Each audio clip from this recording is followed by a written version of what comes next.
Sehingga berapa banyak hari ini orang yang jatuh dalam kemusyrikan gara-gara dia berkata, kalau saya nggak kerja, saya makan apa? Kalau saya nggak punya toko, saya dapat duit dari mana? Dia yakin tokonya mendatangkan rezeki. Siapa yang memberi rezeki?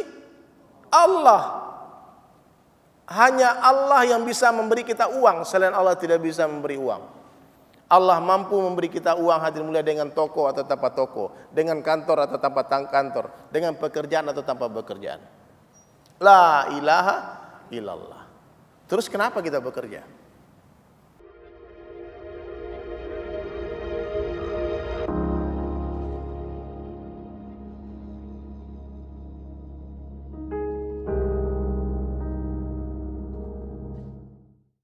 Bismillahirrahmanirrahim. Assalamualaikum warahmatullahi wabarakatuh. Nahmaduhu wa nusalli ala rasulil karim, amma ba'du. Qala Allah ta'ala fil Qur'anil karim, a'udzu billahi minasyaitonir rajim. Bismillahirrahmanirrahim. Wa man ahsanu qawlan mimman da'a ila Allah wa 'amila shalihan wa qala innani minal muslimin.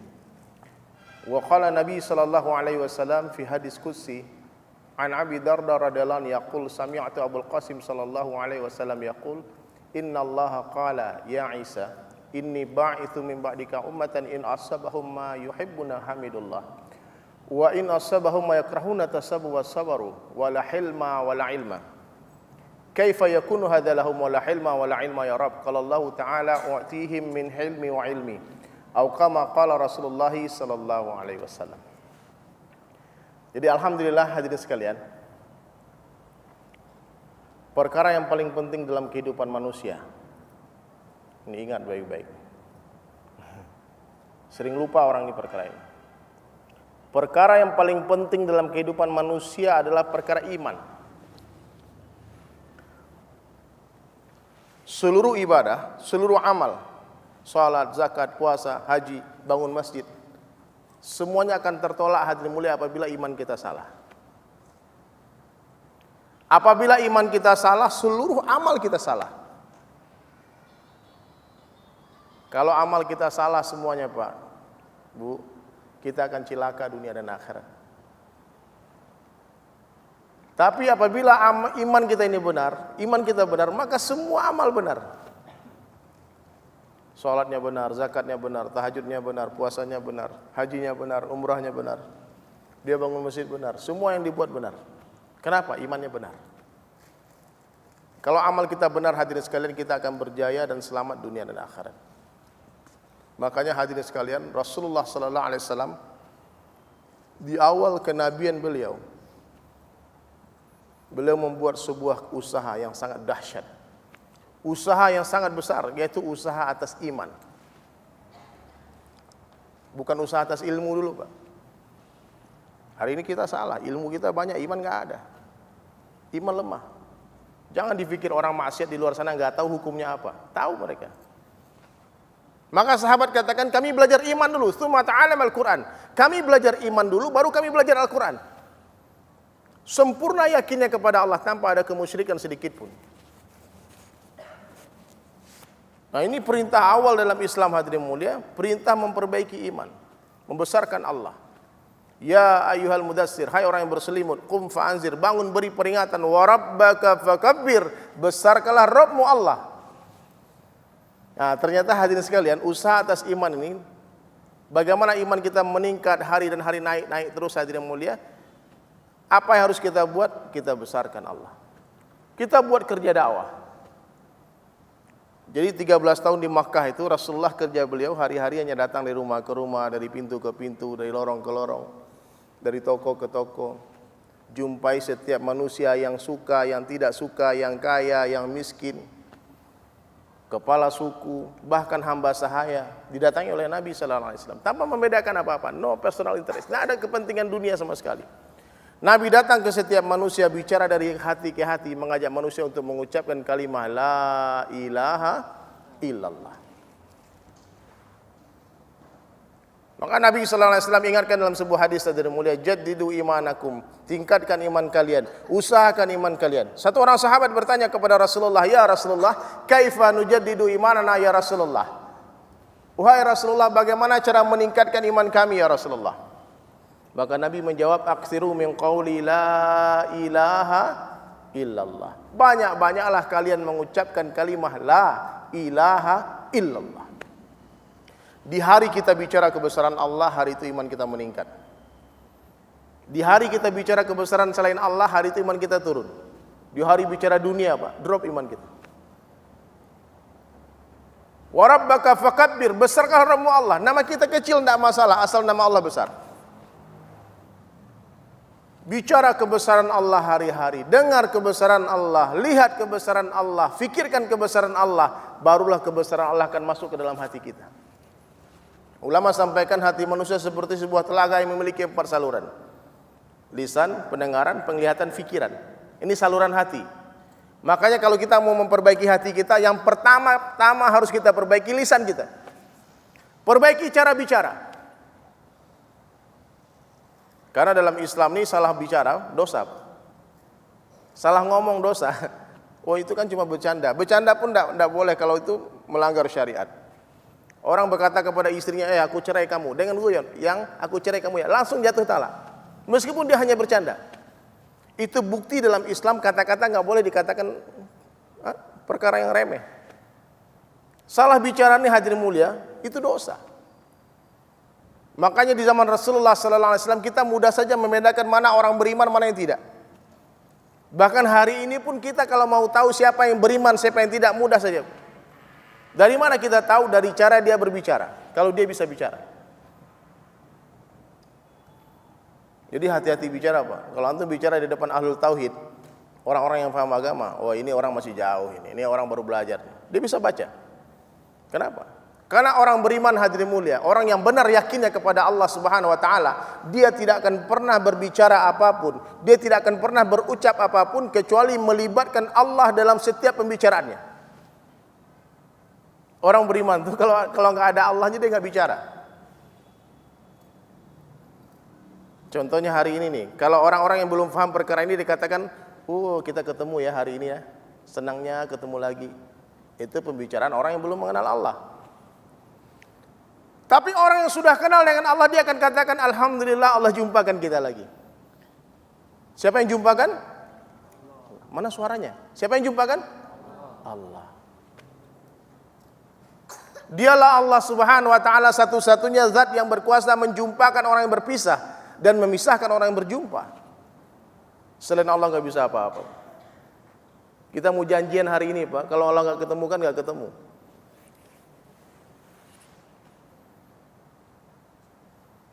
Pertemuan kita hari ini Allah telah tuliskan 50.000 tahun sebelum diciptakannya langit dan samudra, langit dan bumi. Hari ini kita harus berjumpa di Masjid Al-Azhar ini untuk bicara perkara yang sangat penting. Bicara perkara iman. Nah, jadi hadirin dirahmati Allah Subhanahu wa taala. Kalau panas jangan katakan aduh paneh orang Padang hange. Ini banyak orang Padang hadir di sini nih. Saya lihat makanya saya pengennya ceramah pakai bahasa Padang aja. Ini kakak-kakak saya semua nih, paman nih semua teman, Masya Allah. Mohon maaf ya nanti kalau ceramahnya bahasanya separuh ular separuh belut. Kalau panas katakan Allah yang kasih panas. Astagfirullahaladzim. La ilaha illallah. Kalau dingin katakan Allah yang kasih dingin. La ilaha illallah. Allah mampu memberi dingin dalam api sekalipun. Itu Nabi Ibrahim alaihissalam pernah kedinginan menggigil dalam api. Ketika Allah perintah api, ya nar kuni bardan, hai api jadilah dingin. Dingin api. Jibril alaihissalam katakan, ya Allah kekasihmu Ibrahim kedinginan. Baru Allah lanjutkan firman-Nya, wa salaman ala Ibrahim. Dan berilah keselamatan kepada Ibrahim. Barulah Nabi Ibrahim merasakan kenikmatan yang luar biasa di dalam api. Orang beriman itu Pak, Masya Allah, di mana-mana dia senang. Bahkan dalam api pun dia senang. Dia bahagia. Jadi kalau ada hari ini yang galau di sini, yang nggak bahagia, pasti yang salah tuh imannya, Pak. Ada lagu-lagu lama tuh katakan gubuk derita, ya Pak. Dia pikir dia menderita karena dia tinggal di gubuk, padahal bukan. Hari ini berapa banyak orang tinggal di villa-villa mewah, di apartemen-apartemen, menderita. Jadi tertolak itu gubuk yang membuat menderita. Yang membuat orang menderita itu rusaknya keyakinannya kepada Allah. Dia nggak kenal dengan Allah. Orang beriman dia nggak mungkin berkata, coba kalau begini, coba kalau begitu, seandainya begini, seandainya begitu. Apa kata-kata sahabat? Seorang sahabat berkata, daripada saya mengucapkan jikalau begini, jikalau begitu, lebih baik saya memakan bara api daripada saya mengucapkan seandainya begini, seandainya begitu. Orang beriman tidak katakan apapun yang tadi dikatakan ini takdir dari Allah, ini pasti yang terbaik dari Allah. Ini pasti tanda Allah sayang sama saya. Allah beri saya musibah, Allah beri saya ujian sedikit, kan Allah sayang. Akhlak tertingginya orang-orang beriman hadirin sekalian, senantiasa berhusnuzon kepada Allah dan berhusnuzon kepada makhluk-makhluknya Allah. Sangat baik terus. Nah, untuk memperbaiki hati ini hadirin mulai, pertama lisan kita perbaiki. Kita tidak duduk namun kita didudukkan oleh Allah. Kita tidak berjalan namun diperjalankan oleh Allah. Kita tidak berdiri namun diberdirikan oleh Allah. Kita tidak hidup namun dihidupkan oleh Allah. Suatu hari nanti kita tidak mati namun kita akan dimatikan oleh Allah. Kita tidak berjumpa, kita dijumpakan oleh Allah. Kita tidak berpisah namun kita dipisahkan oleh Allah. Kita tidak bahagia namun dibahagiakan oleh Allah. Ini orang beriman, Masya Allah. Kalau dia puji anaknya cantik, dia katakan Masya Allah. Dia puji suaminya hebat, katakan Masya Allah, abang luar biasa. Kalau dia dipuji orang, dikatakan Alhamdulillah. Allah, Allah, Allah, Allah. Orang beriman. Kalau enggak Allah, dia enggak ngomong. Kalau dia berjanji, dia katakan insya Allah. Biasanya kadang-kadang kita, besok kita ketemu di mall ya, awas kalau kamu enggak datang. Itu perkataan sepertinya biasa, tapi itu perkataan dipenuhi dengan kekufuran. Allah enggak suka. Siapa yang menjamin kita hidup besok? Mestinya katakan insya Allah. Jadi orang-orang beriman itu Masya Allah, dia mudah bicara Allah, dia mudah memuji-muji Allah. Kita tidak ada, namun kita diadakan oleh Allah. Dunia ini tidak ada, dunia ini pun diadakan oleh Allah. Bahkan surga dan neraka tidak ada. Surga dan neraka pun diadakan oleh Allah. Allah Subhanahu wa taala itu ada sebelum seluruh makhluknya ada, dan Allah Subhanahu wa taala akan tetap ada setelah seluruh makhluknya sudah tidak ada. Seandainya seluruh manusia, seluruh jin, malaikat, seluruh makhluk sepakat mengatakan Allah tidak ada, Allah akan tetap ada. Kenapa demikian? Karena Allah Subhanahu wa taala itu ada sebelum kata-kata ada itu ada. Dan Allah Subhanahu wa taala akan tetap ada setelah kata-kata ada itu sudah tidak ada lagi. La maujud illallah, la ilaha illallah. Maka PR pertama kita semua, ibu-ibu, bapak-bapak semua, teman-teman semua, perbaiki lisan. Kalau orang perbaiki lisannya, diucapkan perkataan yang baik, wa qulu qaulan sadida. Apa janji Allah? Yuslih lakum a'malakum. Aku akan perbaiki diri kalian dan amalan kalian. Jadi mulai hari ini perbaiki cara bicara.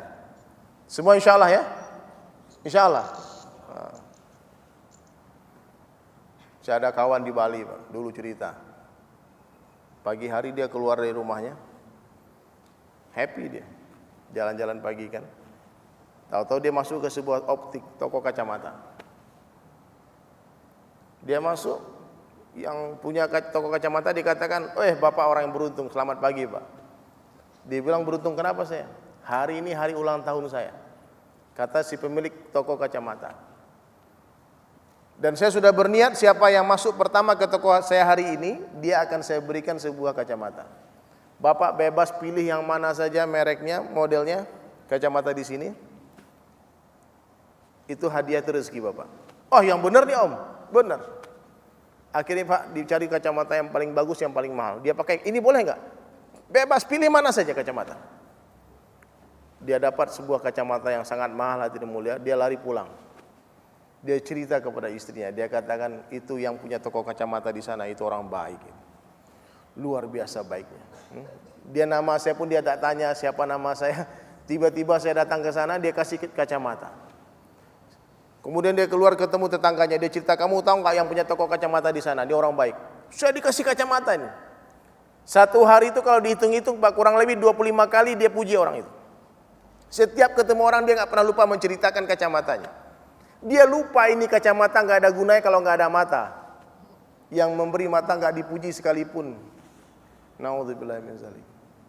Pernah nggak kita bersyukur Pak atas nikmat mata yang Allah berikan? Nikmat satu kedipan mata. Ini matanya berkedip-kedip dari tadi saya perhatikan. Nikmat satu kedipan mata, wallahi lebih berharga daripada seluruh dunia beserta isinya. Antum mau nggak jadi gubernur DKI? Tapi matanya nggak bisa berkedip, gini terus. Nggak mau, Pak. Pertanyaannya, kita pernah nggak mensyukuri nikmat kedipan mata ini? Ini nikmat kedipan mata nggak bisa dibayar dengan seluruh sujud kita, seluruh istighfar kita, seluruh ibadah kita sampai mati. Nggak bisa dibayar itu dengan nikmat satu kedipan mata. Dalam sebuah hadis Nabi sallallahu alaihi wasallam bercerita, satu orang ahli ibadah dari kalangan Bani Israel, umurnya 500 tahun, Pak. Nggak pernah bermaksiat. 500 years. Lalu diceritakan di yaumil mahsyar, maka Allah Subhanahu wa taala perintah malaikat untuk masukkan dia ke surga dengan kasih sayangnya. Apa kata Allah? Wahai hambaku, masuklah kau ke surgaku dengan kasih sayangku. Maka ahli ibadah tadi dia komplain, dia katakan, wahai Allah, bukankah aku masuk surga dengan ibadahku? Bersusah payah selama hidup di dunia aku beribadah, enggak pernah aku bermaksiat sedetik pun. Masya Allah. Maka diperintahkan malaikat untuk menimbang seluruh pahala dia selama 500 tahun tanpa maksiat di sebelah timbangan. Lalu diletakkan nikmat satu kedipan mata di sebelah timbangan yang satunya. Ternyata nikmat kedipan mata lebih berat daripada seluruh amal ibadahnya selama 500 tahun. Bukan 60-70 tahun, Pak. Itu baru nikmat mata. Bahkan Allah Subhanahu wa taala sendiri jelaskan dalam Al-Qur'an, kalau kalian mau menghitung, kalau kita mau coba-coba menghitung nikmat Allah dan kita mau tulis nikmat Allah yang Allah beri kepada kita, jadikan seluruh air laut sebagai tintanya. Antum sering ke pantai nggak, Pak? Ke laut. Coba lihat tuh laut, Pak, luas itu, Pak. 7 samudra, jadikan tintanya. Seluruh daun jadikan kertasnya. Lalu kita mulai menulis nikmat Allah satu persatu, one by one kita tulis hadirin sekalian. Kering itu air laut, wallahi masih ada nikmat Allah yang belum tertuliskan. Hari ini kita pikir, apa sih nikmat Allah sama kita? Kok susah terus hidup saya? Kita nggak pernah berpikir. Pernah nggak kita berpikir siapa yang menciptakan pikiran kita sehingga bisa berpikir? Coba, ini pikiran kita. Akal, otak, bentuknya sama semua. Tapi bisa berapa juta memori. Kesedihan, cinta, amarah, rindu ada di sana semua. Siapa yang menciptakan sistem kerja otak seperti itu? Allah. Itu baru nikmat satu, otak, akal ya, Pak. Nikmat mata untuk melihat. Ini ada 1,3 juta kabel di mata kita. Dan Allah bisa ambil itu sifat. Tadinya matanya bisa melihat, Allah ambil sifatnya. Karena mata ini sebetulnya nggak bisa melihat tanpa izin Allah. Melihat itu sifatnya Allah. Mata nggak punya sifat. Berapa banyak hari ini orang punya mata, matanya terbuka tapi nggak bisa melihat. Berapa banyak kita melihat orang yang punya telinga tapi telinga nggak bisa mendengar. Berapa banyak hari ini kita melihat orang yang punya mulut, punya lisan, punya lidah tapi dia tidak bisa bicara. Berapa banyak kita melihat orang yang punya kaki tapi tidak bisa berjalan. Karena berjalan itu sifatnya Allah. Allah yang memperjalankan. Kaki tidak bisa berjalan tanpa izin Allah. Nanti di yaumil mahsyar hadirin mulai ada yang berjalan dengan mukanya, bukan dengan kaki. Ada makhluk Allah di dunia ini nggak punya kaki, tapi bisa jalan. Pernah lihat nggak, Bu? Apa? Ular, cacing, nggak ada kakinya, bulut, cepat jalan itu. Berarti yang memperjalankan siapa? Allah, bukan kaki. Kita nggak yakin sama Allah hari ini, Pak. Yakin sama uang, duit. Kita salah cara berbicara hari ini. Salah cara berpikir. Salah cara mendengar. Cara melihat, nggak pandai menggunakan mata. Nggak pandai cara menggunakan telinga. Nggak tahu bagaimana cara menggunakan mulut. Menggunakan akal. Sebagian besar manusia hari ini berpikir kalau dia nggak punya benda-benda, kalau dia nggak punya rumah, nggak punya mobil, nggak punya kendaraan, nggak punya motor, bagaimana bisa bahagia? Kalau saya nggak punya perhiasan, bagaimana bisa bahagia? Itu keyakinan yang keliru, itu keyakinan yang salah. Sebagian besar kita hari ini mengatakan kalau saya nggak punya duit, bagaimana saya bisa beli mobil? Bagaimana saya bisa punya rumah? Uang nggak punya. Itu pun keyakinan yang salah. Hampir semua manusia hari ini berkeyakinan kalau saya nggak bekerja, saya nggak berdagang, saya nggak ke toko, saya nggak ke sawah, saya nggak ke kantor, bagaimana bisa saya dapat duit? Yakin toko bisa mendatangkan uang, itu kemusyrikan. Yakin uang bisa mendatangkan benda, mendatangkan rumah, mobil, itu pun kemusyrikan. Yakin benda, rumah, mobil, kendaraan dan sebagainya bisa mendatangkan kebahagiaan, itu pun kemusyrikan. Mestinya kita perbaiki cara bicara kita.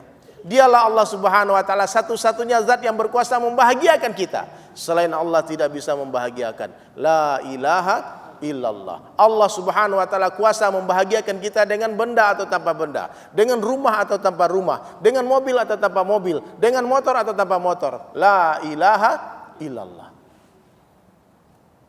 Mestinya kita hari ini berkata, hadirin mulia, dialah Allah yang memberi aku mobil. Dialah Allah telah mendatangkan aku rumah, yang memberikan aku kendaraan dan perhiasan, bukan uang. Selain Allah tidak bisa mendatangkan benda-benda, selain Allah tidak bisa mendatangkan rumah, selain Allah tidak bisa memberi saya mobil.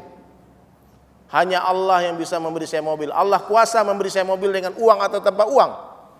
Allah mampu memberikan saya rumah dengan uang atau tanpa uang. Allah mampu memberikan saya perhiasan emas, intan, berlian dengan uang atau tanpa uang. La ilaha illallah.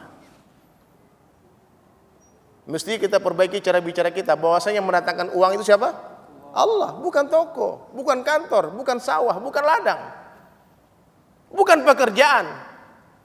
Sehingga berapa banyak hari ini orang yang jatuh dalam kemusyrikan gara-gara dia berkata, kalau saya nggak kerja, saya makan apa? Kalau saya nggak punya toko, saya dapat duit dari mana? Dia yakin tokonya mendatangkan rezeki. Siapa yang memberi rezeki? Allah. Hanya Allah yang bisa memberi kita uang, selain Allah tidak bisa memberi uang. Allah mampu memberi kita uang, hadirin mulia, dengan toko atau tanpa toko, dengan kantor atau tanpa kantor, dengan pekerjaan atau tanpa pekerjaan. La ilaha illallah. Terus kenapa kita bekerja? Kalau memang Allah yang menyembuhkan, kenapa saya harus makan obat? Ternyata makan obat itu, bekerja itu adalah perintah Allah. Itu sunnah Rasulullah sallallahu alaihi wasallam. Tidak ada hubungannya dengan hasil. Tidak ada hubungannya pekerjaan dengan rezeki, nggak ada hubungannya. Kalau ada yang kerja keras duitnya banyak hari ini. Ya Pak. Kalau memang ada hubungan rezeki, uang dengan kecerdasan, yang sekolahnya tinggi, S3, kaya-kaya semua. Saya punya teman di Bali, Masya Allah. Membaca nggak bisa, tulis nggak bisa, SD nggak tamat. Harta dia Masya Allah. Dia punya rumah 2, satu rumahnya dia orang tawar $2 juta dia nggak jual. Berapa harga? 24 M. Itu rumah, satu rumah. Dia punya 2 rumah. Anak buah dia semua S2, S3, luar negeri semua. Dia nulis cek pun tidak bisa. Orang datang, bang, ini berapa harga? Kau tulis sendiri. Dia suruh tulis sendiri. Tidak ada hubungannya Pak dengan sekolah, dengan kecerdasan. Siapa yang memberikan duit? Allah. La natrukal asbab, walakin natruk al yakin alal asbab. Bukan meninggalkan asbab, namun meninggalkan keyakinan kepada asbab. Meninggalkan asbab itu haram, namun yakin kepada asbab syirik. Kita sakit nih, kita nggak berobat, kita berdosa Pak. Ketika kita makan obat, kita yakin obat yang menyembuhkan, dosanya lebih besar, syirik. Jadi bagaimana orang beriman? Semakin sungguh-sungguh dia bekerja, semakin yakin dia Allah lah yang memberi rezeki. La ilaha illallah. Nah, itu bab pertama kita. Bab iman yakin. Ini judulnya apa? Putar balik. Maaf. Ada yang mau bertanya nggak? Antum moderator biar ada. Tanya jawab. Oh ya boleh, sebentar. Saya minum dulu ya. Bismillah. Oh jam 9. Nah, jadi hadirin mulia, yakin. Yakin benar, amal benar. Amal yang benar adalah amal yang telah dicontohkan oleh Rasulullah sallallahu alaihi wasallam.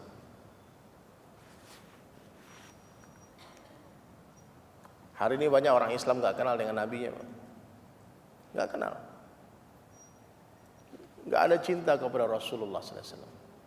Biasa-biasa saja. Orang kalau cinta sama seseorang, Pak, itu bisa kita lihat. Dari mana? Dari kehidupannya. Saya dulu, Pak, dulu sebelum saya mengenal Islam, sebelum saya mengenal dakwah ini, saya pernah jatuh cinta kepada seorang musisi luar negeri. Jatuh cintanya mengidolakan, ngefans. Nggak usah sebut nama lah, antum tahu lah, mungkin orang-orangnya dulu yang ngondrong-ngondrong metal-metal itu.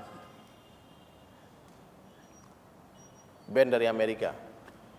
Ketika saya mulai mengidolakan, saya ngefans sama dia hadirin mulia. Semua tentang dia saya pelajari. Nama bapaknya, nama ibunya, tanggal lahirnya saya tahu. Idola saya. Model rambutnya saya tiru. Kaosnya saya cari mereknya apa. Dia pakai celana apa saya tiru. Dia pakai merek sepatunya sampai merek gitarnya saya cari. Semua albumnya saya koleksi. Poster di kamar saya dia semua. Hari ini bicara tentang dia. Kalaupun dia mau konser kemana-mana, saya akan datangi konsernya selagi saya mampu datang. Itu orang cinta. Kayak teman saya senang sama satu orang artis luar negeri, Mick Jagger. Oh. Rolling Stone. Ini zaman-zaman udah dulu kan. Subhanallah. Anaknya perempuan lahir yang pertama diberi nama NJ. NJ judul lagunya Rolling Stone tuh, Pak. Anaknya kedua lahir namanya Jagger. Mick Jagger. Plat mobilnya pun 746ER Jagger. Semua Jagger. Dia cinta. Senang sama Bob Marley, rambut dirasta. Lagunya No Woman No Cry hari-hari. Bob Marley nyimeng kok nyimeng. Nah, gaya-gaya semua ditiru gayanya. Anak muda begitu. Senang pemain bola ditiru semua. Hari ini orang mengaku cinta Rasulullah, tapi nggak mau meniru Rasulullah. Dusta. Pastikan dia berdusta. Satu kitab ditulis sama Syaikhul Nazar, dikatakan orang yang mengaku mencintai Allah, dia mengaku mencintai Rasulullah sallallahu alaihi wasallam, namun dia tidak menghidupkan sunnah Rasulullah, pastikan dia seorang pendusta. Sunnah ini banyak, Pak. Ya, Pak. Ini sunnah yang saya pakai yang nampak-nampak. Ini mudah, Pak. Modalnya nggak sampai 500 ribu nih, atas ke bawah. Ini mudah saja. Bukan ini yang saya maksud, Pak. Ini boleh juga, nggak ada larangan juga mau pakai sorban. Nabi pakai sorban. Mau pakai jenggot nggak ada. Nggak pun nggak masalah. Masih banyak sunnah yang lain. Sunnah ibadahnya Nabi, sunnah muamalahnya Nabi, muasyarahnya, akhlaknya Nabi. Kalau hari ini kita tidak mampu menghidupkan sunnah 100%, jangan tinggalkan 100%. Amalkan semampunya. Karena sunnah itu adalah bukti cinta. Man ahya sunnati faqad ahabbani, wa man ahabbani kana ma'i fil jannah. Siapa menghidupkan sunnahku, sungguh dia cinta kepadaku. Dan siapa yang mencintaiku akan bersama-sama denganku di dalam surga. Bahkan dalam sebuah hadis lain Nabi menceritakan man tamassaka bi sunnati 'inda fasadi ummah falahu ajru mi'ati syahid. Siapa yang berpegang teguh dengan sunnahku di tengah rusaknya umat, bagi mereka pahala 100 orang mati syahid. Karena nih ibu-ibu semua orang menghidupkan sunnah hari ini seperti menggenggam bara api, panas. Dia berjalan kemana-mana ditertawakan orang, dihina orang, diejek orang. Saya pernah diludahin orang juga, diusir, dia apa-apain. Dipikir teroris, macam-macam. Digeledah rumah. Wah, saya berkali-kali Pak, kalau diceritakan mungkin nanti saya cerita semua nanti menangis semua nanti. Wow, mujahadah. Karena orang tahu dulu nih dari ini dulu dia gondrong-gondrong metal-metal, tiba-tiba dia hilang berapa hari, pulang-pulang jadi kayak gini. Dipikir stres. Oh, ini jangan ikut sesat bikin bom nanti, teroris ini. Orang pikir saya gila. Saya bilang, ternyata Rasulullah SAW pun dipikir gila sama orang Arab waktu itu. Sunnah itu bukan budaya Arab. Orang bodoh yang mengatakan sunnah itu budaya Arab. Ini pakaian nih Pak, bukan pakaian orang Arab. Wallahi bukan pakaian orang Arab. Saya 1 bulan di Arab kemarin. Yang pakai kayak gini nggak ada. Dia pakai jubah, tapi jubahnya orang Arab yang nggak mengenal sunnah itu menyapu tanah Pak. Tapi sunnahnya Rasulullah SAW di atas mata kaki. Beda Pak. Bahkan orang Minangkabau Pak, tuanku Imam Bonjol, itu amaknya, ibunya orang Minang tuh. Sorbannya lebih besar dari ini. Dia bukan orang Arab. Memang ada keturunan dari Maroko sana. Tapi lahir di Minangkabau. Pangeran Diponegoro. Kalau kita lihat 100 tahun yang lalu foto-foto ulama-ulama kita semua pakainya kayak gini.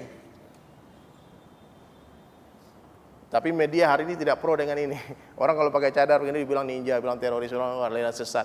Orang kalau pakai sorban dibilang, oh ini Osama bin Laden, ini ISIS, macam-macam. Padahal ini sunnah. Kayak ibu-ibu hijab. Kalau ulama Saudi memfatwakan wajib bagi semua wanita untuk menutup wajahnya. Itu Saudi. Ulama Indonesia tidak mengatakan wajib. Tidak wajib. Tapi bukan dianjurkan juga untuk membuka. Boleh membuka, silahkan. Bukan disuruh buka, enggak. Jadi ada beberapa tingkatan hijab bagi perempuan. Yang pertama seperti yang standar kita pakai, membuka muka di telapak wajah, tangan. Ya, itu level pertama. Level kedua ada seperti yang dipakai ukti sebagian. Ada yang pakai cadar. Yang kedua, ada yang lebih tinggi lagi dari itu. Dia tidak pakai jilbab, dia tidak pakai cadar, tapi dia hijab dia 4 dinding kamarnya. Dia tetap berdiam diri dalam rumah. Dia nggak keluar rumah. Itu hijab tertinggi bagi perempuan.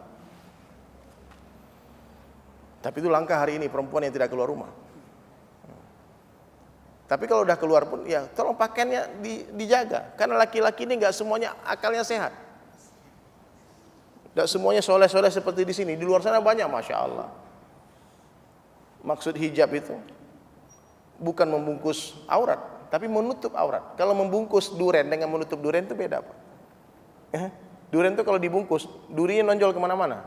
Itu dibungkus namanya, membungkus duren. Tapi perintahnya tutup aurat, bukan bungkus aurat.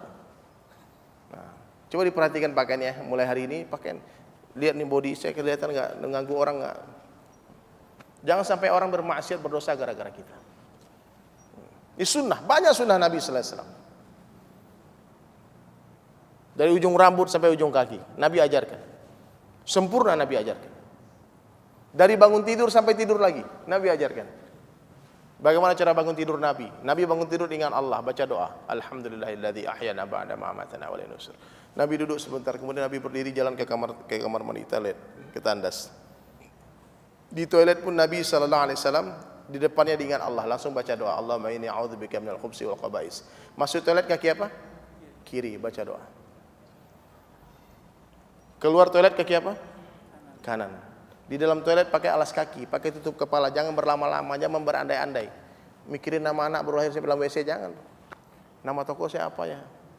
Bersegera dalam toilet. Nabi ajarkan. Keluar toilet kaki kanan baca doa ghufranaka ya Allah. Depan cermin ingat Allah, Allahumma hasanta khalqi fa husnul khuluq. Mau makan ingat Allah, baca ada doanya. Semua kebaikan mulai dari sebelah kanan. Keluar rumah ada doanya, naik kendaraan ada doanya, jalan mendatar ada doanya, jalan mendaki ada doanya, jalan menurun ada doanya, jalan belok-belok ada doanya, jalan rusak ada doanya, bahkan lewati jembatan ada doanya. Ada yang tahu doa lewat jembatan nggak? Kita harus banyak ngaji ya, harus belajar. Jangan merasa saya udah paling pintar, paling alim. Banyak belum kita tahu. Ilmu kita nih tetesan air berbanding samudera yang luas. Kita nggak tahu apa-apa. Apa yang kita tahu? Kita bodoh-bodoh semua, Bang. Abang tahu jumlah alisnya berapa? Nggak tahu. Nggak tahu kan? Berarti kita banyak nggak tahunya.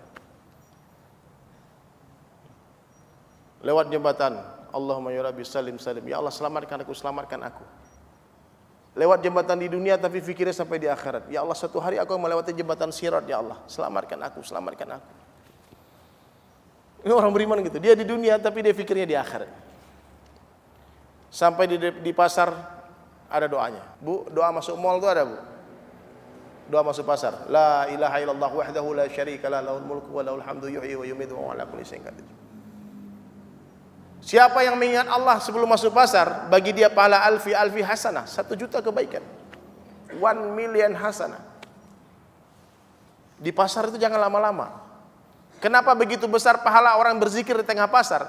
Karena orang yang berzikir di tengah pasar seperti air di tengah padang pasir. Mahal harganya, langka. Berzikir di masjid wajar, di masjid zikir wajar. Tapi kalau di pasar, di tempat orang tipu-tipu di sana, orang dusta, ini murah Pak, belum dapat modal di sini, aduh ini semua orang beli. Ya, kita ingat Allah, zikir. Allah paling cinta orang yang berzikir di tengah kerumunan orang lalai. Seorang hamba yang berzikir di tengah kerumunan orang lalai luar biasa. Maka orang berzikir itu seperti orang hidup. Ikan tuh kalau hidup dalam air, Pak, gak ikut asin dia, meskipun dia berenang di air yang asin. Tapi kalau dia mati, langsung asin itu ikan.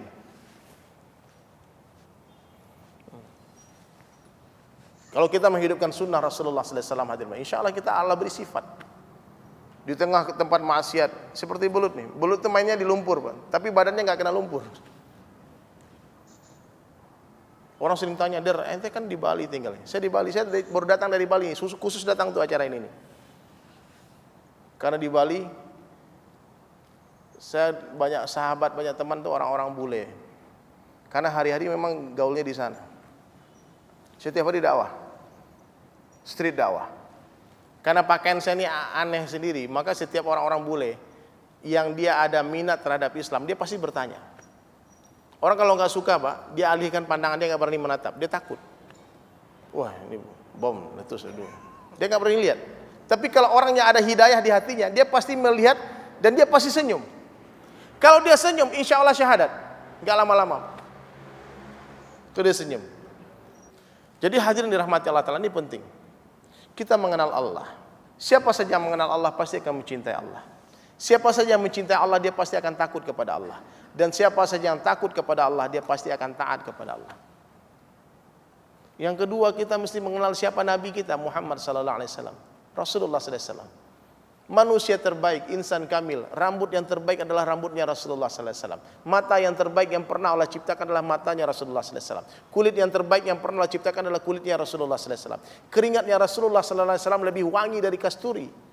Tidak pernah sekalipun matahari berani menyentuh kulitnya Nabi sallallahu alaihi wasallam. Beliau seumur hidup dinaungi awan, hadirin mulia. Sempurna. Cahayanya Rasulullah mengalahkan nurnya matahari. Kalau Nabi melewati satu jalan, orang pasti tahu, pasti Muhammad baru saja melewati jalan ini. Kenapa? Wangi tubuh beliau tinggal di sana. Semua kebaikan Nabi-Nabi dari Nabi Adam alaihissalam sampai Nabi Isa alaihissalam Allah berikan kepada Rasulullah sallallahu alaihi wasallam sendiri. Bagaimana tampannya Yusuf alaihissalam, hikmahnya Sulaiman alaihissalam, sabarnya Ayub alaihissalam, bagaimana tawakalnya Ibrahim alaihissalam, bagaimana kuatnya Musa alaihissalam, bagaimana merdunya seorang Nabi Daud alaihissalam. Semua kebaikan-kebaikan Nabi-Nabi Allah berikan kepada Rasulullah sendiri. 100 akal yang Allah ciptakan, 99 akal untuk Rasulullah sendiri. 1 akal dibagi untuk seluruh manusia, termasuk seluruh Nabi. Antum bayangkan bagaimana sempurnanya Rasulullah, insan kamil, manusia yang paling dicintai oleh Allah, sehingga tidak sekalipun Allah memanggil Rasulullah dengan nama beliau sendiri dalam Al-Quran. Kalau Nabi-Nabi dipanggil dengan namanya, ya Sulaiman, ya Musa wa Harun, ya Ilyas, ya Daud, ya Isa, dipanggil dengan namanya. Tapi Rasulullah sallallahu alaihi wasallam tidak pernah sekalipun dalam Al-Quran, hadirin, Rasulullah dipanggil dengan panggilan ya Muhammad. Enggak ada. Allah kalau memanggil Rasulullah sallallahu alaihi wasallam, selayaknya seorang kekasih memanggil kekasihnya dengan nama-nama panggilan yang indah. Seperti Rasulullah memanggil istrinya Aisyah radhiyallahu anha dengan ya Humairah, hai yang pipi kemerah-merahan. Jadi antum nih, saya yang punya istri nih, pulang-pulang ke rumah nanti, yang biasa manggil nama, Pak, hei Ros, ini stop tuh, panggil sayang, beb, ada gitu. Cinta, strawberry, panggil-panggilan kesayangan, panggilan yang disukai sama istri kita. Allah pun begitu, Rasulullah pun begitu.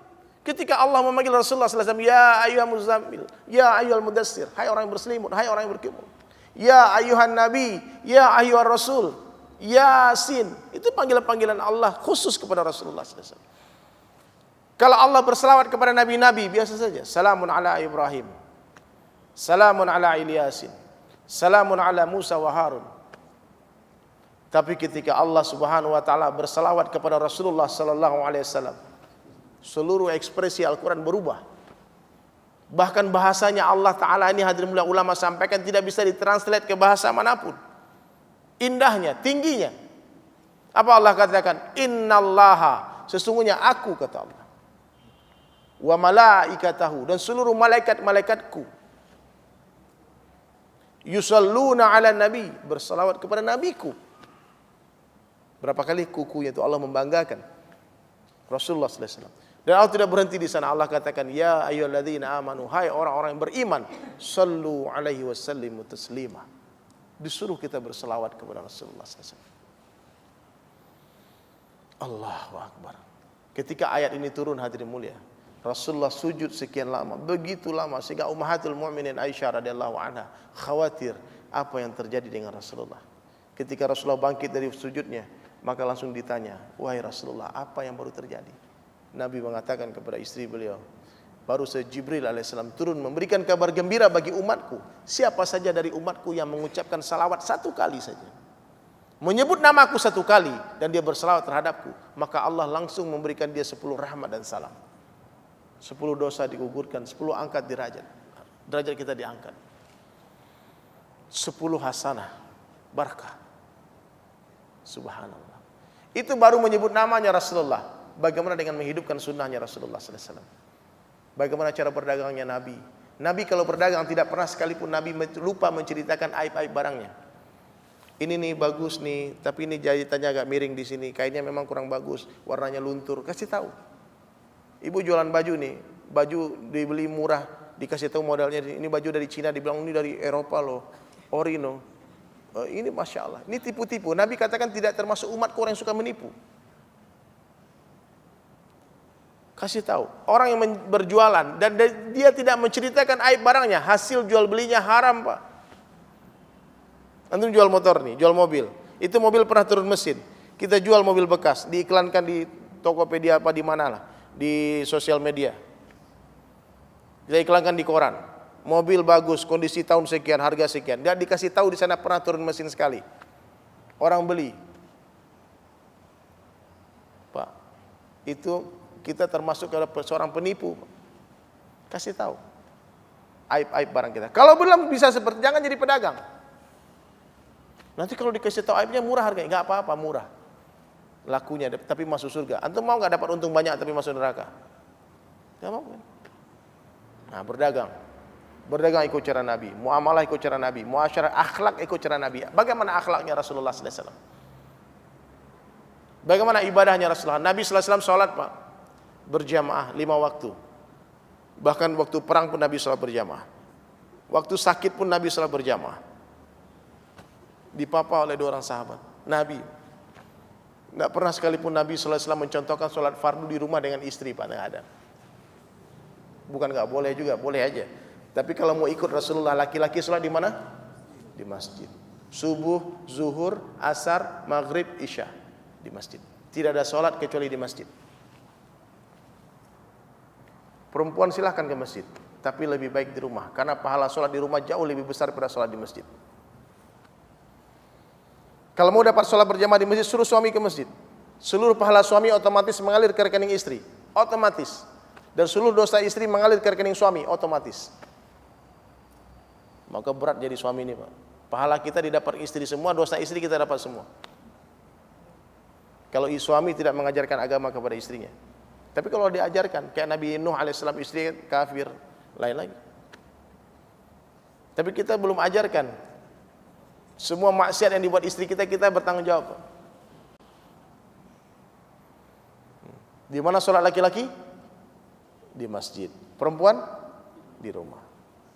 Kemarin ada di Facebook orang tanya, Ustadz, di tempat saya kita pemilu kemarin, pilkada kemarin, yang menang perempuan, Ustadz. Kenapa nih, Ustadz? Saya bilang wajar saja. Indonesia ini pernah dipimpin oleh seorang perempuan, Pak. Tapi kita nggak sadar juga. Kenapa? Karena hampir semua laki-laki seperti perempuan sholatnya di rumah.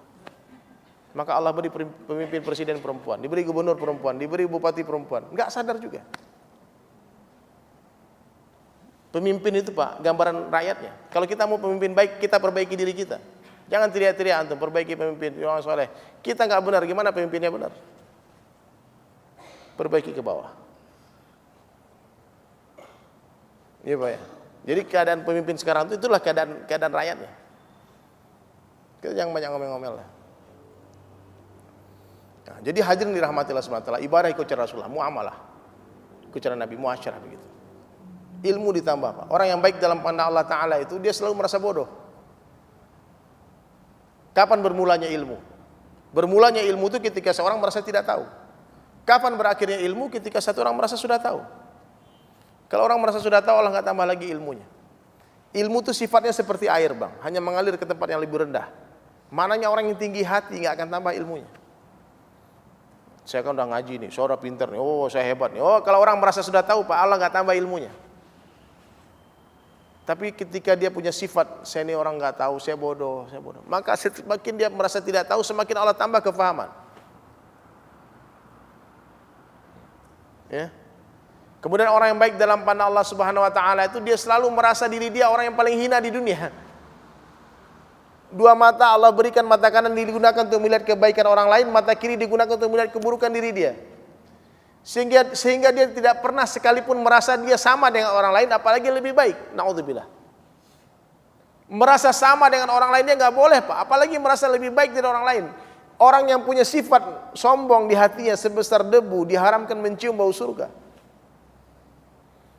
Nggak boleh sombong, Pak. Allah paling benci sama orang sombong. Orang ahli ibadahnya dilarang sombong, apalagi ahli maksiat.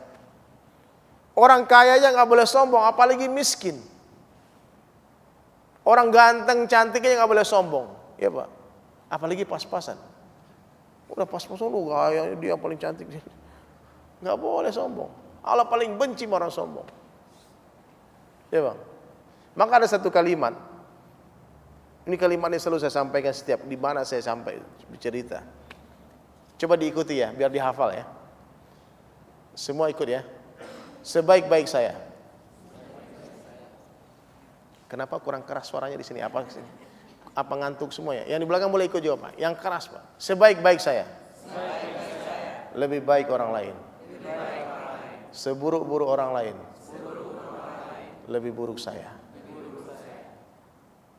Coba sekali lagi biar hafal. Sebaik-baik saya. Lebih baik orang lain. Seburuk-buruk orang lain. Lebih buruk saya. Kalau kita jumpa orang yang lebih tua dari kita, katakan itu bapak, itu om, itu paman lebih baik dari saya. Kenapa? Karena beliau lebih duluan beribadah dari saya. Lebih duluan berbuat baik dari saya. Pasti pahala beliau lebih banyak daripada pahala saya. Kalau kita jumpa anak muda yang lebih kecil, adik-adik yang lebih kecil, adik lebih baik dari saya. Kenapa? Saya lebih duluan bermaksiat daripada dia. Pasti dosa saya lebih banyak daripada dosa dia. Jadi ini agama ini indah nih Pak. Menganggap diri kita sama dengan orang lainnya nggak boleh, apalagi menganggap diri kita lebih baik. Ibu-ibu nih yang sudah pakai hijab, terus tiba di luar lihat satu orang nggak pakai jilbab, pakai rok mini seksi, pakai baju seksi, you can see. Terus kita udah pakai hijab syar'i ini, gede, udah pakai cadar dan sebagainya.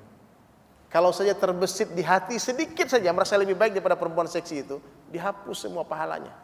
Nggak ada gunanya itu semua. Itu tidak menutup aurat, tidak pakai jilbab, satu dosa dia yang Allah nampakkan di mata kita. Tapi ingat, berapa banyak dosa kita yang Allah tutupi. Jangan hanya gara-gara dosa kita nggak sama dengan dosa orang lain, terus kita merasa lebih baik dari dia. Ya Bang, dosa kita beda-beda loh. Ada yang suka ini dosa di matanya, ada yang suka di kupingnya. Beda, nggak ada yang suci di sini. Atau mungkin ada orang yang suci di sini, angkat tangan Pak. Bu, silahkan. Semua kita penuh dosa, setiap detik bikin dosa. Ini maksiat. Makanya Allah Ta'ala menciptakan surga dan neraka itu untuk pendosa. Surga untuk pendosa yang malu akan dosa-dosanya, neraka untuk pendosa yang sombong akan dosa-dosanya. Dia nggak punya dosa, itu nabi-nabi saja. Nabi Yusuf alaihissalam digoda sama Zulaikha, seorang perempuan tercantik di Mesir, bangsawan, wangi, digoda bermaksiat. Apa kata Nabi Yusuf alaihissalam? Saya takut dengan Allah. Nabi Pak, hati telah dicuci oleh Allah Ta'ala. Tidak ada keinginan maksiat. Hari ini kita gimana Pak? Antum kalau digoda perempuan cantik di dalam kamar berduaan, bangsawan, kaya, wangi, maka jangan tes-tes iman Pak. Kita ini lemas. Maksiat hari-hari, dusta hari-hari, sholat suka dimain-mainkan, suka ditunda-tunda, bayar zakat takut kebanyakan, pergi haji umrah foto-foto aja nggak ada yang satupun. Bahkan banyak orang pergi umrah tuh nggak sah, nggak tahu dia sa'inya nggak cukup, rukunnya nggak dijalankan. Dia nggak ngerti. Kenapa? Tapi itu hadirin mulia, wajar-wajar karena kita manusia. Allah tuh maha tahu. Yang makanya kita nggak boleh sombong. Udah tahu kita ini nggak benar, jangan kita suka nyalah-nyalahkan orang juga.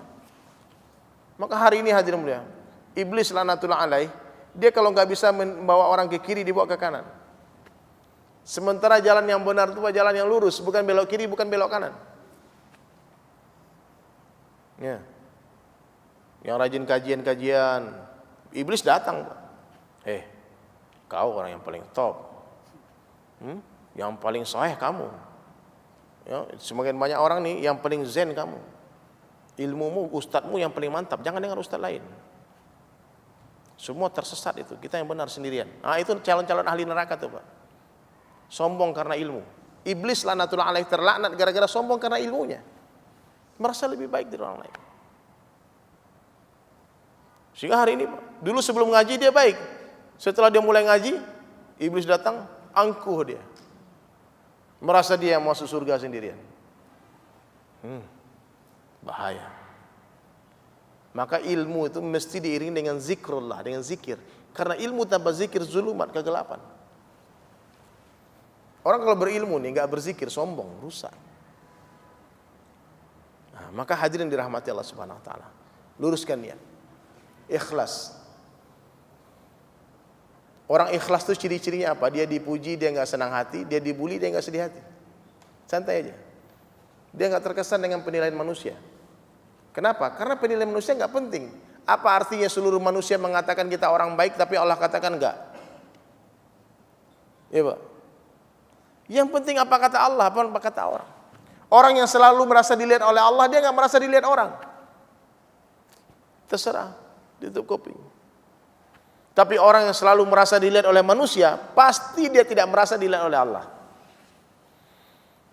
Ini apa kata orang nih? Kalau saya begini apa kata orang? Kalau saya pakai jilbab gini apa kata orang nih? Kalau saya pakai gamis apa kata orang nih? Kalau saya panjangkan jenggot apa kata orang nih? Apa kata orang terus? Kapan kita katakan apa kata Allah? Maka orang ikhlas itu luar biasa. Ikhlas, ajib. Makanya luruskan niat sebelum beribadah, sedang beribadah, dan setelah beribadah banyak-banyak istighfar. Banyak-banyak istighfar. Astagfirullah, astagfirullah. Berat orang ikhlas itu. Udah sedekah nih Pak, diam-diam Pak. Kasih tahu tamir masjid, tolong tulis ya hamba Allah. Jangan tulis nama saya. Saya mau sedekah 100 juta. Tulis. Jumat. Namanya pengurus masjid dia umumkan Pak. Alhamdulillah ada sedekah dari seorang hamba Allah 100 juta. Yang sedekah Pak, dia tahan-tahan. Akhirnya nggak kuat, disikut kawannya sebelah. Disikut kawannya sebelah. Ada apa? Dia bilang itu hamba Allah, itu saya ternyata. Tapi cukup ente aja yang tahu ya. Jangan kasih tahu orang lain. Nggak kuat. Pengen dipuji orang. Buat apa? Malam tahajud lama-lama. Dia ada cerita satu orang. Bila orang ramai-ramai di masjid, dia masuk masjid. Orang kalau nggak ikhlas tuh Pak, sholatnya lama sekali. Pengen dipuji orang. Allah. Kalau nggak ada orang cepat dia sholat. Kalau ada orang yang lihat lama dia sholat. Rukuknya dibagus-bagusin, sujudnya dibagus-bagusin. Dalam hatinya dia, mudah-mudahan nih orang-orang tahu kalau saya memang wali. Wah. Udah 10 rakaat dia sholat. Lama, udah setengah jam dia sholat. Allah. Dengan harapan ada yang puji dia. Tahu-tahu terdengar satu orang berkata, dia bilang, ria itu orang. Kelihatan dia ria. Dia lagi sholat, lagi sujud Pak, dengar orang ngomong Pak. Dia kecewa Pak. Kurang ajar, ketahuan. Ketahuan dia niatnya dia kan. Dia salam, dia istighfar banyak-banyak, astagfirullah ya Allah. Masa bodoh dengan penilaian orang hari ini yang. Dia mau bilang ria kayak apa, kayak yang penting sekarang saya mau salat karenamu ya Allah. Bismillah, Allahu Akbar. Karena ikhlas cepat salatnya Pak. Cepat sebentar di salatnya selesai. Capek dia. Karena 12 rakaat salat kan. Pas dia capek, dia berbaring di pojok masjid, tiba-tiba orang-orang yang sedang berkumpul di masjid bisik-bisik. Itu ada wali Allah mau tidur. Dibilang ya Allah, baru 2 rakaat salat karenamu udah dibilang wali. 10 rakaat enggak ria ketahuan Pak. Kecewa. Maka orang kalau nggak ikhlas Pak, dia kecewa terus. Saya sudah masak enak-enak nih, tahu-tahu dia makan di luar. Wah kurang ajar nih. Masak itu karena Allah, bukan karena suami. Ibu-ibu masak nih untuk suami, nggak ada pahalanya. Tapi masak karena Allah, dia mau makan apa enggak terserah dia. Saya makan karena Allah. Semua ikhlas di luar biasa, Masya Allah. Nah, jadi Islam ini hadirin mulia, ternyata kalau disederhanakan bisa disimpulkan dengan 2 kata saja. Memberi kepada makhluk, meminta hanya kepada Allah. Ambil cinta di langit, tebar di bumi. Itu Islam. Apa itu Islam? Memberi kepada makhluk, minta hanya kepada Allah. Tunaikan haknya orang lain, hak kita minta sama Allah. Seorang suami ini nggak akan pernah ribut dengan istrinya kalau suami selalu menunaikan hak istrinya. Apa haknya istri? Diperhatikan, disayangi. Ya. Tunaikan haknya. Apa haknya suami? Dimuliakan, dihormati. Setelah suami menyayangi istrinya, dia minta sama Allah, ya Allah, aku sudah sayangi istri saya sudah perhatikan dia, saya sudah tunaikan seluruh hajatnya. Ya Allah, saya sudah nafkahi dia semampu saya, ya Allah. Sekarang hak saya, ya Allah, saya minta kepadamu, ya Allah, tolong muliakan saya, ya Allah. maupun istri nggak muliakan kita, nggak ada masalah, Pak. Yang penting kita telah menunaikan haknya, di hak kita minta sama Allah. Begitu juga sebaliknya istri. Apa haknya suami? Taati. Nggak boleh suara istri lebih keras daripada suara suami. Nggak boleh, Pak. Nusus. Apa haknya istri? Disayangi. Ya Allah, aku sudah muliakan dia, aku sudah taati dia, aku sudah hormati dia, tapi dia nggak sayang sama aku, ya Allah. Ya Allah, tolong engkau, ya Allah, sayangi aku, ya Allah. Ya sudah. Ya, ikhlas. Luruskan niat. Tunaikan haknya orang lain. Hak kita minta sama Allah. Ada yang terakhir hadirin mulia, orang yang baik dalam pandangan Allah Subhanahu wa taala. Subhanallah. Dia sadar betul bahwasanya dunia bukanlah tempat tinggal. Tapi dunia adalah tempat meninggal. Dunia bukan tempat tinggal kita, namun dunia adalah tempat yang akan kita tinggalkan. Enggak lama lagi kita semua akan berangkat menuju akhirat. Manusia itu telah ditetapkan Allah akan dihidupkan secara berpindah-pindah. Pertama kita dihidupkan di alam ruh, lalu dipindahkan ke rahim ibu kita, lalu dipindahkan ke alam dunia. Sebentar lagi kita pindahkan ke alam kubur, enggak tahu berapa lama di kubur. Kemudian dipindahkan ke yaumil mahsyar. Nanti di akhir perjalanan manusia sebagian masuk surga, sebagian masuk neraka. In the end. Maka di dunia ada dua jalan saja. Yang pertama jalannya Allah dan Rasulullah sallallahu alaihi wasallam dan para pengikutnya. Yang kedua jalannya iblis laknatullahi alaihi dan para pengikutnya. Apa jalannya Allah? Datang kepada manusia. Jalannya para nabi. Dakwah ilallah. Menjumpai manusia, mengajak manusia mencintai Allah, mentaati Allah. Datang enggak minta upah. Enggak perlu diundang. Datang semata-mata karena cinta kepada manusia. Itu nabi-nabi.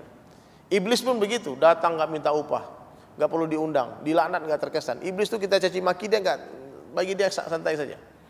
Dia tetap datang kepada manusia, merayu manusia supaya mendurhakai Allah, supaya jadi teman dia di neraka. Kenapa? Karena dendam kesumat dia kepada Adam alaihissalam dan Hawa. Karena kebencian kepada manusia. Orang tidak mau ikut jalan Allah, tanpa sadar dia akan ikut jalan iblis. Orang kalau mau ngajak orang ke surga, dia akan ngajak orang ke neraka. Hati-hati, Pak. Maka kita harus putar haluan, putar balik ya, kita putar balik. Saya yang gila aja bisa, Pak. Yang jauh, saya di Bali sampai hari ini masih di Bali tinggal. Kemarin di Jakarta itu kan ada kerjaan kemarin di TV aja sebentar, tapi KTP rumah masih di Bali. Di Bali di tempat yang tidak terdengar azan ya, Pak. Kalau kita memang niat sungguh-sungguh, tidak tertinggal takbiratul ula bersama imam. Karena yang mendengar sebetulnya hati, bukan telinga ini. Telinga ini kadang hadirin mulia. Kalau hatinya tuli meskipun tinggal sebelah masjid, nggak datang ke masjid ya, nggak kedengaran azan. Bisa hijrah hadirin, sungguh-sungguh. Orang yang korban sedikit Allah berikan iman yang sedikit. Orang korban setengah-setengah Allah berikan iman yang setengah-setengah. Dan orang yang korban sempurna Allah berikan iman yang sempurna. Kita nggak usah sibuk ngurusin orang. Kita sibuk menilai orang ini kenapa, orang ini kenapa sih, orang ini kenapa, ini berlebihan, ini kurang. Kita lupa berkaca diri. Kita banyak masalah juga, Pak. Kita banyak aib. Orang yang merasa diri dia banyak aib hadirin mulia, dia tahu kekurangan-kekurangan dia nggak mungkin mau membicarakan kekurangan orang lain. Cukuplah aib-aibmu menghentikan lisanmu untuk tidak bicarakan aib orang lain. Dunia ini sebentar saja. Tahu nggak, Bu? Bicarakan dosanya orang itu dosa juga. Bahkan itu dosanya lebih besar daripada dosa orang itu sendiri. Maka hati-hati nih ibu-ibu nih. Survei membuktikan kalau ibu-ibu itu nangis, yang ditutup itu mulutnya. Survei. Bapak-bapak nih kalau menangis, yang ditutup matanya. Seakan-akan paham, dosanya perempuan banyakkan di mulut, dosanya laki-laki banyakkan di mata.